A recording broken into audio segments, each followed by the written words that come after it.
Une conférence de presse est prévue à 11 h. Y aura-t-il des sanctions après le match de foot sauvage qui s'est joué à Strasbourg dimanche?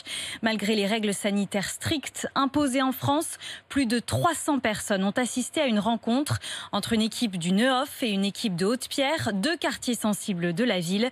Ce matin, un des joueurs témoigne, Maxime Brandstatter. Quand Ibrahim revoit les images du match sur les réseaux sociaux, il n'y croit toujours pas. Et des supporters qui rentrent dans le terrain à chaque but comme ça, on n'avait jamais imaginé ça. D'après lui, au départ, c'est juste un match entre amis. Ils savent qu'ils ne respectent pas les règles, mais ils pensent ne pas être plus d'une vingtaine, de quoi faire deux équipes. Quand on arrive sur le terrain, il y a déjà quelques supporters. On dit mais comment vous avez été mis au courant? Ils nous disent que l'info elle a été relayée.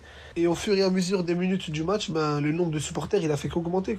Vraiment un match entre copains, du coup il n'y avait pas de sécurité, il n'y avait rien. Du coup les supporters qui rentrent, on ne pouvait pas les repousser. Dès le lendemain, les réactions ne se font pas attendre, comme celle de Serge Lair, adjoint au sport à la mairie de Strasbourg. On n'est pas dans une situation où juste j'enfreins une règle. Non, il y a un risque quand même, encore une fois, pour soi et pour ses proches. On a quand même cette maladie sur les bras. C'est quand même un poison, qu'on le veuille ou non. Un poison qui depuis préoccupe Ibrahim. Et on a juste voulu faire un petit foot. Ça s'est transformé en, comme ils disent bien, en bombe virale. Maintenant, on verra ce qui va se passer dans les prochains jours, mais c'est clair que ça fait peur. La préfecture doit préciser ce matin les suites judiciaires de ce match non autorisé.